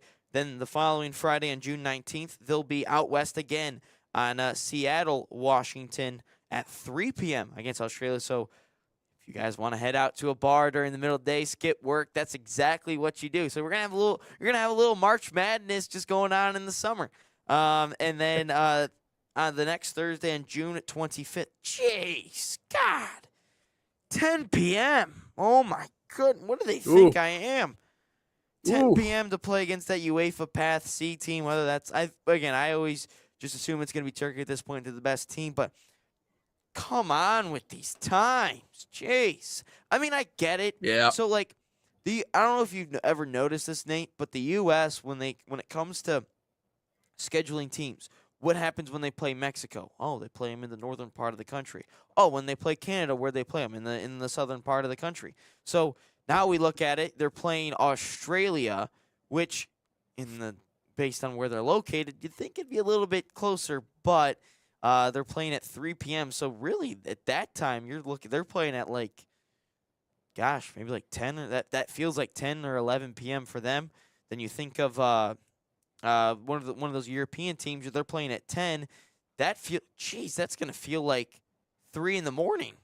So the U.S. is out here playing chess with their schedule. So, but no, that just pisses me off because you and I are gonna have to stay up late to just watch that, and then we're gonna be struggling that Friday for whatever episode that is, because you and I would have been up till probably like 1 o'clock or 2 o'clock at that point. Maybe we should just stay up the whole time, do like a 24-hour stream if that's the case. Oh man. Oh, I don't think I'm built for one of those. I those creators that do those 24-hour live streams, it just I don't like, credit to them. Who's the one big creator that I'm thinking of? What's his name? Has dreads. Had Really Kevin narrows it Hart down. on his stream. Really had Kevin Hart on his stream. Oh, Kai Cenat. Kai Cenat. Thank you very much. See, I narrowed it down. 2 clues. I got it. Yeah, I don't know how he does what he does. It for as long as he does. It's crazy. But anyways, no, that makes sense. And yeah, you're the game within the game, right? Trying to get some sort of an advantage over the teams that they're playing. But no, it might work out actually well for me, especially that 10 o'clock game, because obviously with minor league ball coming up during the summer, I'm either going to be watching it during my games, before my games, but after my game is probably a better situation. So hopefully by that point we're already on to the knockout stages. But that third and final one might end up being a pretty important one at the end of the day. But let's move on here in hour number 2. So giving you guys a look at what the time slots are for that. Again, full comprehensive coverage here on the National Soccer Network. We'll be talking about all of that leading up to the 2026 World Cup. Ryan, you had an opinion I saw yesterday on social media that I thought was interesting, and this is the sneaking suspicion around this organization, just around the sports circles in general, but Joe Brady to the Bills as their new head coach, and you believe that this is simply just to make Josh Allen happy, almost like this is kind of an inside job. Josh Allen's the one actually calling the shots. Where do you come from on this? Look, if you're an NFL franchise, or if you're a franchise in general, a sports franchise, what are you doing? You are making your most valuable asset, at least if they're a top 15, top 10 player in the league. You are doing everything you can to make them happy. And what if you're an NFL franchise? You're doing everything you can to make your NFL superstar quarterback happy. That's what you do. It's either that or a defensive end. Those are the 2 players that you do everything you can in your power to make them happy. What did the Bills do? I heard just reading some articles, you hear that there's maybe some rumblings behind the scenes with Sean McDermott, Josh Allen, all that fun stuff. And then he gets fired after this recent playoff success. And I have another opinion on Josh Allen after we get Nate's opinion. But what do? Josh Allen loves Joe Brady as an offensive play caller. What do? Hey, let's make Joe Brady a head coach. That makes Josh Allen happy. But you do everything in your power to make Josh Allen happy. You do everything in your power to make your superstar quarterback. And if you're the Lions looking at the offensive coordinator, we mentioned it on the show a couple of times. What do you do if you're looking for your next offensive coordinator? You talk to Jared Goff. And what do you want to see, Jared, in terms of that? You pay him $45, $50 million a year. What do? You talk to him. What would you like to see in offensive coordinator? What type of scheme do you want to run? All this and fun stuff. you're lying to yourself if you think that quarterbacks are not. You're lying to yourself if you think your franchise quarterback who's actually good in the NFL, not a Shedeur Sanders, which we'll talk about later, a good quarterback. You're lying to yourself if you don't think that head coach or that front office is not going up to that quarterback and asking, what do you want to see in your next head coach or your offensive coordinator? That's what the Bills did. All this is to make Josh Allen happy, and the Bills did exactly that. They decided to make him happy. I've always been high on Joe Brady since 2019, what he did with LSU. With Joe Burrow, that is arguably the best offensive performance you could have seen from an offense in college football history. Not the best team. That's not the best team. 2001 Miami is the best team. 2019 Miami or 2019 LSU, number 2 best team in college football of all time. But offensively, that's the best offense of all time. And Joe Burrow, best collegiate performance in a whole year, best quarterback performance of all time in college football. So I've always been high on Joe Brady, and it's good to see him, get a head coaching gig. But this is all for Josh Allen. The National Football League, much like other American professional leagues, is driven by stars. And we've seen this movement really over the last, I would say, decade of if you get a superstar who is in a lot of ways the CEO of your organization. We see this in the NBA, I feel like more often than a lot of other places, but if you get a superstar in that spot, or if you have your again, shout out LeBron, but if you have a franchise guy in a position of influence like someone like Josh Allen, you are going to lean on his judgment as to how he wants to move into the future, because again, as Josh Allen goes, this Bills team goes. And I feel the same way about someone like Patrick Mahomes, who I'm sure probably has some level of influence with those decisions. It is a superstar-driven league in the National Football League, much like a lot of the other top-end American sports leagues. Okay, so that now that we have that out of the way, of course he had some sort of influence on the decision. And you were saying they probably leaned on him for the decision. Well, the Bills president said very plainly that he was a part of the decision. Quote, the starting quarterback, Josh Allen, will be a part of the team but will help select a new coach, said Pagula. He's going to be working with us. Obviously, the Bills hired McDermott in 2017, thus started the McDermott and Josh Allen relationship, but he wanted him out after that postseason failure. The last part of this is that, okay, you give Josh Allen the reins to make this decision. I like the fact that they're promoting from within. I like the fact that they're going with an offensive mind. But now the excuses for Josh Allen are done. There is no more room for excuses in postseason failures anymore. You got your guy. You got McDermott out. You got the person that you wanted into that position. Now the weight, as if it wasn't already massive on the shoulders of Josh Allen, it's even bigger now. Because you're the one you've made this decision. You've influenced it from within. You got McDermott out. You got your guy promoted into the spot that you need him to be. Does that relationship work out to a Super Bowl? That's the biggest question. Because now, if this doesn't work out, or if this falls flat on its face, or it just doesn't hit, or somehow you're able to choke away another playoff game, and this poor run continues for the Bills, all of this is on Josh Allen's shoulders. It is squarely in a lot of ways on his shoulders because of the way that he influenced this decision. Much in the same way we can look at the way that LeBron has gotten coached fired, and gotten other coaches hired who have gone on to maybe not have the level of success that they need. So it seems like apples and oranges, but it's the same exact thing. It is a star-driven league, but now the excuses are done for Josh Allen. There's no more room for excuses. I think you're right, but real quick, I just saw the Michigan State graphic on my phone. Man, I'm hyped for tomorrow. We'll talk about all that tomorrow. I'm hyped for the game, and I'll let you. We'll know our thoughts on that game because it's a big one tomorrow. Highest rated rankings between those two ever. But anyway, look, Josh Allen. There's there's like a barrier around Josh Allen in terms of media protection of Josh Allen. It's always somebody else's fault. Yeah. It's always the defense's fault. It's always coaching fault. It's always offensive line. It's always running back. And if I'm looking at Josh Allen, he had just about everything he needed maybe some wide receiver. Maybe he could have upgraded the wide receivers for sure. But that defense is really good all year. The James Cook, all right, again, really good running back. Offensive line, unbelievable. But in the again, he played really well against the Jags. But in the divisional, against the Broncos, I think he had two picks, 2 fumbles. You can argue the second one if that was a fumble or not, or a pick or not, and I don't think so. But you're right. The Josh Allen excuses. I think the Josh Allen excuses should have ended a couple years ago.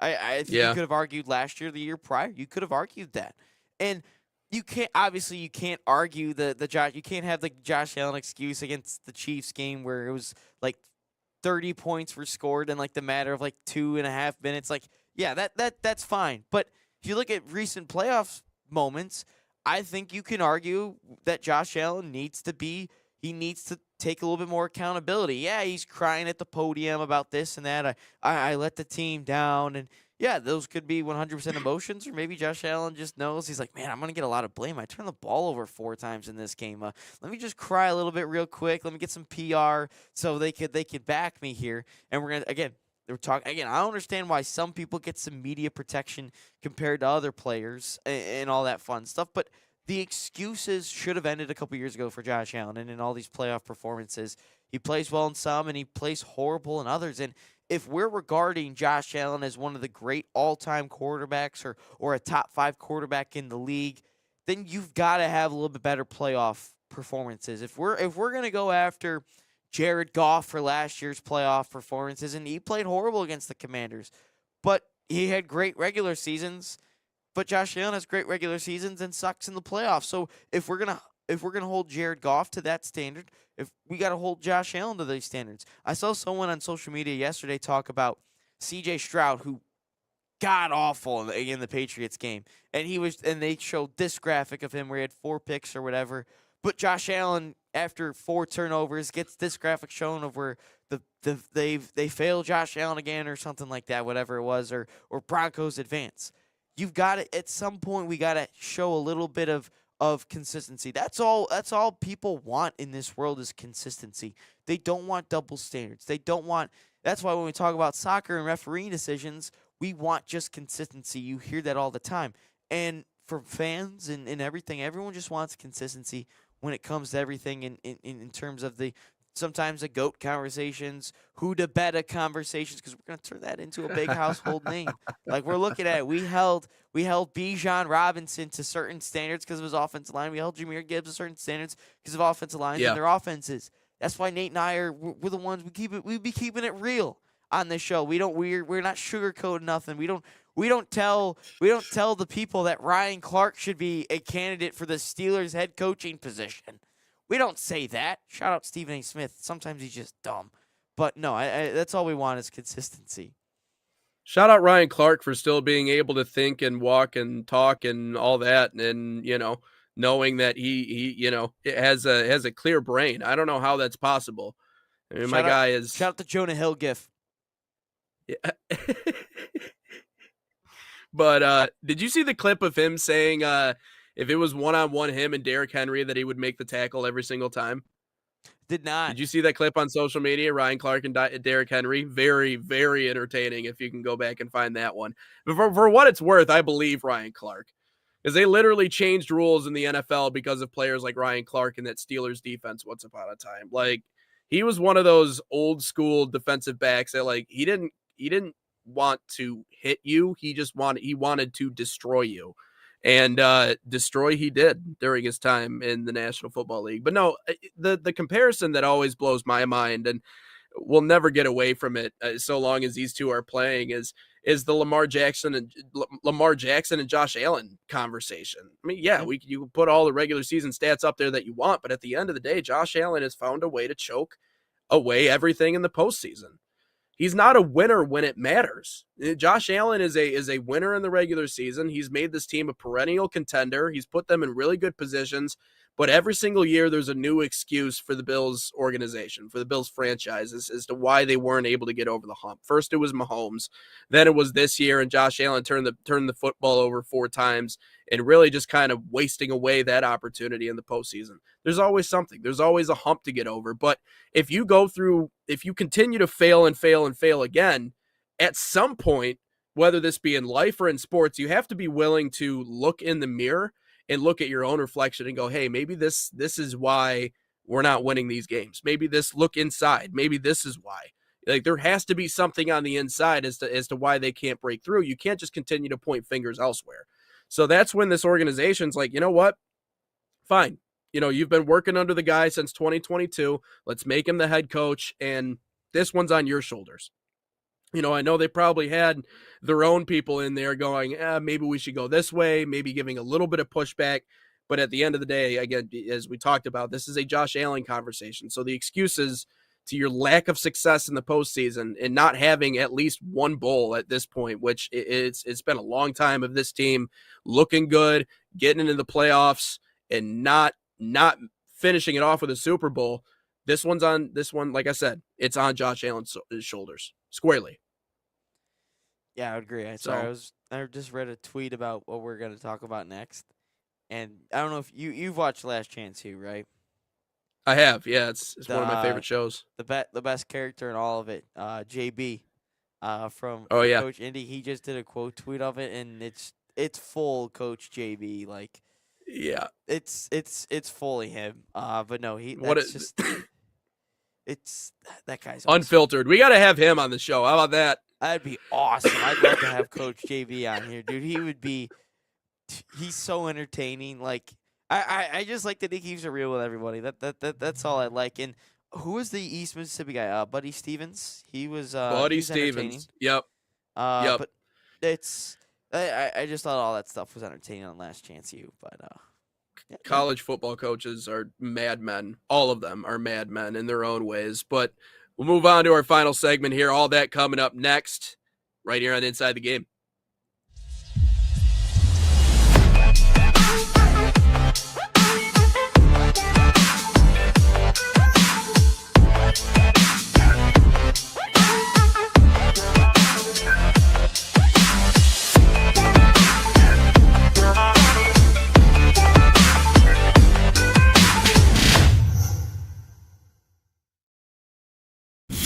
Experience the thrill that came like never before with NSN's Game Rewind. Dive into full match commentaries enhanced with cutting-edge dynamic graphics, Letting you relive the highs and lows of your favorite matches in astonishing detail. whether it's a championship win or a legendary play. NSN Game Rewind bridges the past and future with a broadcast experience designed to captivate. Call 586-304-4405 And start watching today.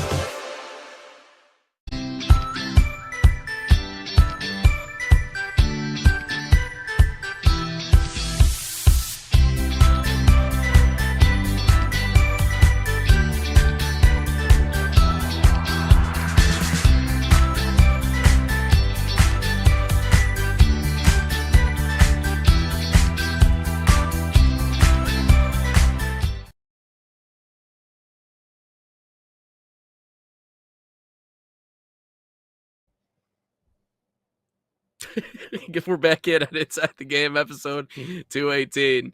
Nate Wangler and Ryan Glitsky moving on to our final point here of the show today. You saw a tweet. You're talking about Emmanuel Acho talking about Sanders. What is the quote here? What are we looking at for this one? I'll just play the audio. It's so stupid. This is regarding Shedeur Sanders and how he shouldn't listen to his coach. What a dummy. How is Todd Monken going to command that locker room, command that group of men? And also, if I'm Shedeur or anybody in that locker room, why am I listening to Todd Monken? What have you won on an NFL level as a head coach? You're not even a head coach on an NFL level. So I don't even have expectations for Shedeur under Todd Monken because I believe any expectations I would have, he would not meet. Because why am I excited about it, T? What has Shedeur Sanders won? College, nothing. Won 4 games and then 9 wins against bums. Sure, he's probably the best quarterback that can actively play on the Browns roster. Shout out to Sean Watson. He probably. But I feel like, so we talked about this media protection for Josh Allen. I think there's media protection for Shedeur Sanders. And I feel like now this is Emmanuel Acho eventually, when Shedeur Sanders sucks next year, if he is the starting quarterback, and I mean, he's probably the best one on the roster at this point, but maybe the Browns make a trade. But I think Acho is eventually just trying to eventually say, well, you know what? He just didn't have a good Shedeur, even though if he sucks, Todd Monken didn't do anything. He hasn't been an NFL coach in the NFL. But you know what? What has Shedeur Sanders won at any level, on the collegiate level or the pro level? You know what Todd Monken has done at certain points? He's been a head coach at Southern Miss, and this was during 2013 before NIL transfer portal. He took a 1-win team, and by the third year, when you traditionally rebuild programs, he got them to 9 wins, and guess what happens? He gets snagged, becomes the Bucs offensive coordinator of the NFL, and I think that would have been Jameis Winston if he was a quarterback then. So after that, what does he do? He goes and becomes the Georgia offensive coordinator when they won back-to-back national championships with Stetson Bennett of all people. And then he goes and becomes an offensive coordinator for the last couple of years with Lamar Jackson, who you can argue if Lamar Jackson was a solid quarterback or not. He won MVPs during his stretch there. Didn't have a great year this year, and obviously they didn't have success in the playoffs. But for you, Emmanuel Acho, to come out and say, well, Shedeur Sanders shouldn't listen to his head coach because he's been in a second year in the NFL. This kid's a 5th-round draft pick who is somehow a Pro Bowler. Just to make headlines. That's all the reason Shedeur Sanders is to make headlines. It's the only reason he's in the Pro Bowl. But for you to come out and say Shedeur shouldn't listen to his head coach because what has he won at the NFL level? What has Shedeur Sanders won at the collegiate level and the pro level? I'll tell you, the same as me. Nothing. He's won absolutely nothing. At least Todd Monken has produced an MVP caliber quarterback. At least he's won a couple of national championships at Georgia as an offensive coordinator with Stetson Bennett as his quarterback. Stetson Bennett. If your quarterback's name is Stetson, he isn't that good. Just saying. But you cannot come out here and say Shedeur Sanders can't listen to a coach because what has he won? Shedeur Sanders, what has he won?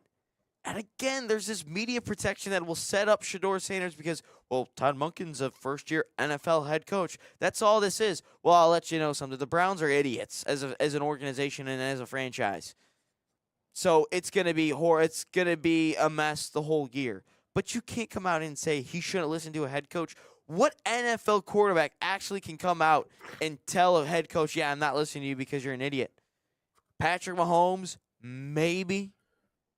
Like, that's it. Tom Brady in his prime, sure. But Aaron Rodgers in his prime with the Packers, sure. But Shedeur Sanders? He hasn't done a damn thing. Yeah. I think we know how this plays out, right? Because we already saw it at Colorado. Like, this is no different than what we saw during his college days. Skipping out on certain sessions with his music and performing and all the other distractions and the media and the Hollywood component to that team in Colorado, who we were told was going to go win a national championship. Well, Colorado's on the rise, man. Colorado, as they're here to play, and they're going to go win a national championship. You didn't do squat. And the arrogance of someone like Shedeur Sanders is I would argue one of the biggest reasons why that team never did anything, because it didn't seem like he was married to the process in college. Very talented, extremely talented, and so there's a reason why he's in the National Football League. But we've already seen this circus play out. I don't expect anything different. This just seems par for the course when it comes to Shedeur Sanders. Yeah, I mean, Deion. Say what you want to say. I still think he's a good guy, but I think they invited Hollywood onto the campus at Colorado, and that didn't win them anything. And now he's in the NFL, and he's continuing to carry himself the same exact way, and it's going to result in the same exact thing. He's not going to win anything. And Todd Monken is a proven winner. And so for him to be in this position, to tell your quarterback to actively not listen to their head coach, listen, if you're Aaron Rodgers, I'll give you a pass on that. Okay, if you're Aaron Rodgers and you want to go disappear into the mountains of Tibet or do whatever and, do your holistic healing and show up on the final day, before the exam and go out and win a football game, well, that's fine. Aaron Rodgers has earned that right. Aaron Rodgers has earned the right. And again, he's kind of a you-know-what. And, it's a tough personality to deal with, and we've seen that before. But I'm still okay with that if I'm running the organization. I'm like, as long as Aaron Rodgers is out there, we have a chance to win because Aaron Rodgers creates, and Aaron Rodgers is a Hall of Famer when all is said and done. Yeah. But Shedeur Sanders acting like he's won something before or he's earned something, whether it be in his college career, as you talked about, they didn't win anything of importance. To act like he's somehow earned the ability to carry himself that way and not listen to a head coach. Ryan, we talked about the media protecting Josh Allen. I haven't seen the media protect a single individual football player more in the last 5 years than Shedeur Sanders and the Sanders family, for that matter. Yeah. Just the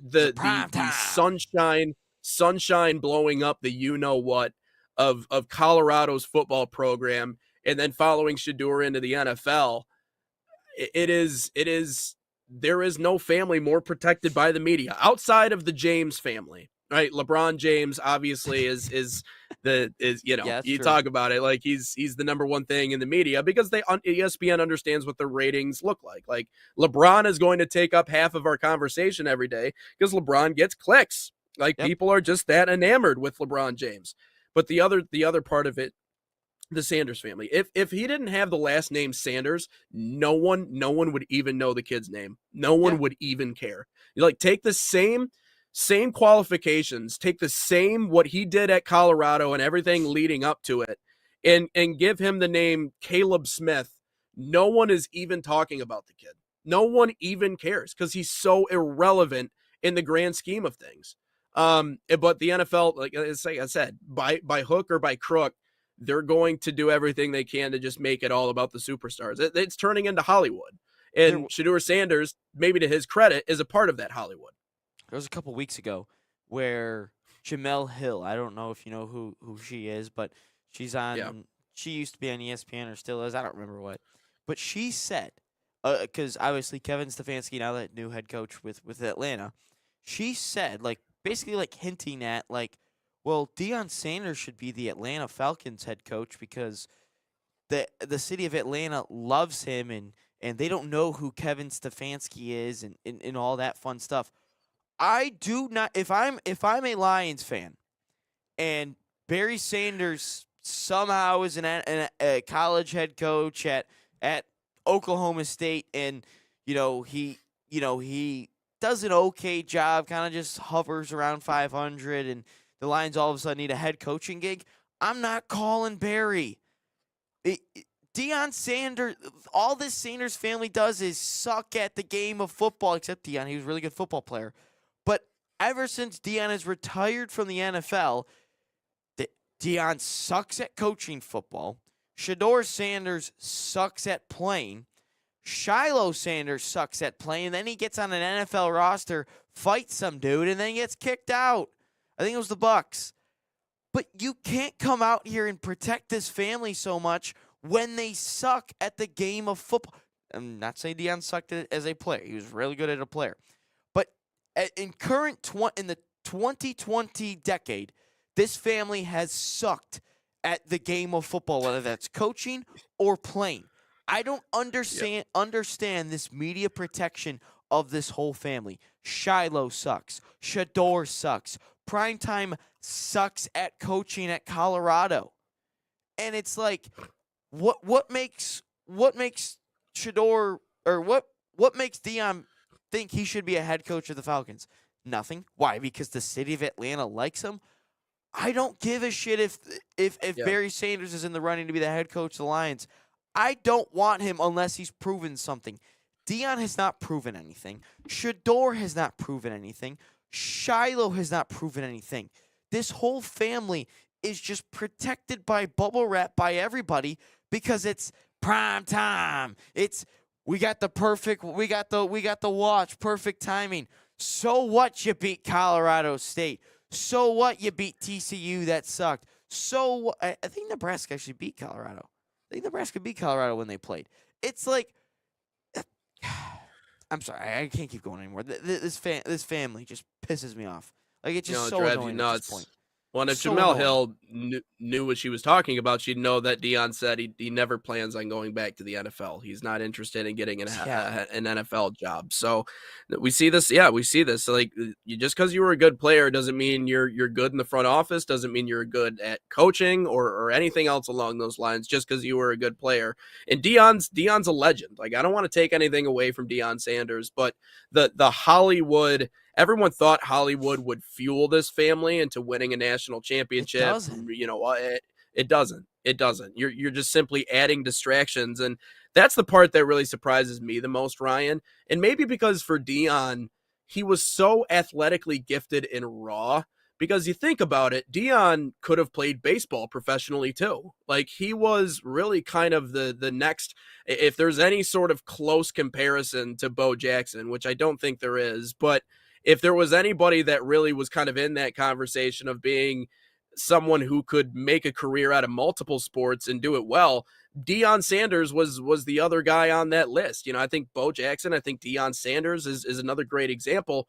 So I don't want any of this to take away from what Deion did in his career. He was great, but again, it was the flash, it was the pizzazz, it was all of those things that he brought to the table. But I thought someone of his level would at least understand that introducing all of these distractions in Hollywood, in the media, in music, in everything that they're involved in would not result in wins, would not result in success. And maybe it was just Deion's plan all along to just put his kids in the best position and give them as much of a leg up in terms of the media coverage and everything else. Maybe he just wanted to create something special. I mean, he was great at the HBCU, Jackson State. He was great. He won a lot there, but I just think he learned when they got to Colorado that winning just doesn't come that easily. And I'm a little shocked and surprised and always taken aback. And Deion has always been Deion. He's never swayed away from who he is, and I love that about Deion loves Deion more than anybody else loves Deion. And so I love that component of his personality, and I love that his sons are that way too. But you can only be that way if you are someone who has accomplished what Deion has done at the levels that he's done it and the success that he's had. Again, this is why I created this comparison to Aaron Rodgers. Like, if Rodgers treats... Question of the day here, but question of the day, everyone knows the drill. Who it's sponsored by. Salt Athletic, an official sponsor, was here at the National Soccer Network. Use promo code NSN15 to save 15% off that #1 smell-proof cleat bag that 100% works. Visit saltathletic.com today or scan that QR code, or you guys are wanting to enter in a free giveaway to win of these bags. We have a couple of entries right now. Head over to our Instagram right now, Soccer TV. Give us a follow, tag a friend, and comment hashtag NSN Salt giveaway. It's that easy. One winner every week. We'll be having that here tomorrow and for the next 21 weeks. So we'll be giving away 21 of these. I honestly should have used this for my pickup basketball yesterday for my shoes, because boy, were they a little bit stinky. I was playing a whole bunch of games because my team kept winning, and yeah, I guess that happens. But question of the day. I got this yesterday, actually, because of Ted Lasso coming back for a season 4 for whatever reason. I think that's dumb. But at what point should a TV show or a movie franchise die? This is tough. I just learned the other day that apparently there are 4 Shreks. 4 Shrek movies. 4? I knew there were a couple of them, but I believe there are 3. 4. But there's Isn't there a fourth? There's a 4th one that I believe is coming out. Oh. So that's going to be in theaters. I've never seen any other movie outside of the original Shrek. And I think that there are limited examples of movies where they made a follow-up that even really came close to matching the original. So movies are one thing, and I would agree with you there that reruns, you're running a risk here, right? Because unless it's like 20 or 30 years later, and you're just not reruns, sorry, but you're adding to the storyline when people enjoyed the original product, you're really running a risk here. Like Happy Gilmore 2. That was so stupid. Okay, yeah, maybe it was all right, but did it have nearly the pop culture impact that Happy Gilmore 1 did? No, absolutely not. Absolutely not. Not even in the same conversation. It was cool. It was cute. I mean, it kind of reminiscent of what the first one was. Movies are one thing. TV shows, I think, are a little bit different. I think you have a little bit more leeway, and I think the reason being is because when you fall in love with the characters in that TV show, despite moving through the different, the different components of what that looks like, so long as you have your main characters still, you're gonna do great. But like I think about like The Office, when obviously Steve Carell left, and what's his face? Can't think of his name. Anchorman. Will Ferrell. Will Ferrell was there for a couple came episodes. When he came in, people were like, yeah, this is terrible. All respect to Will Ferrell, he just couldn't take that spot away from the main character of the show and expect it to succeed. So I think if you still have your main cast where they need to be, I don't know. I think it's easier for TV shows, personally. I think you're right for TV shows. Once that main core starts to leave, I think that's when you cut it off. But for a movie franchise, whatever your original plan is for the show or for the franchise, and once like people like love it and you get to the point where you cut it off, do nothing else with it. Do nothing with it. Maybe you have a TV show spinoff and maybe you try it that way.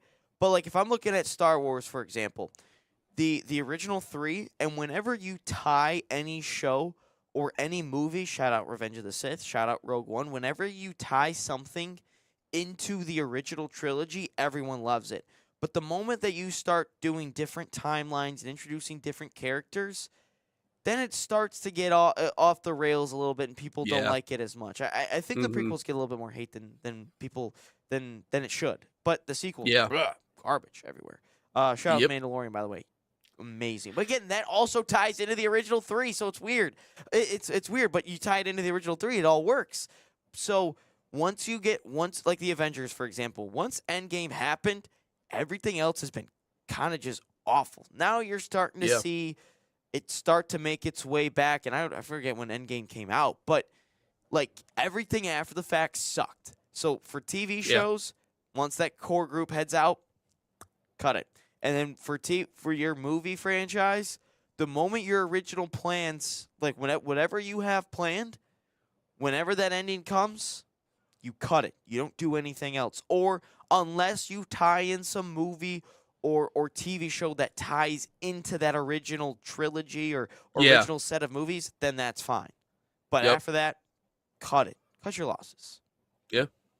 You make a great point, but I think people have just fallen in love with the cast of Ted Lasso. So I think that's where I don't even know who's going to be in it. All I've seen is Jason Sudeikis. That's all I've seen. I think he's the one that I think everybody's coming back to see. But it'll be interesting. You're not gonna like this one very much. Well, I don't even know if you like Ted Lasso. I've never seen it. Wow. So, that's one of those things. You're gonna have to. It's a good show. I saw Breaking Bad late, so I got to get on that train. But anyways, that'll wrap up episode 218. Stop playing Fortnite every night. Yeah, it ain't every night. I wish it was every night. Stop losing to 12-year-olds. Sometimes I beat the 12-year-olds. All right, and once in a while, maybe one out of every 10 times, but it happens. I need your help. You're closer to 12 than I am, so I need your help. I haven't played in years, though. But we'll be back tomorrow for episode 219 here on Inside the Game.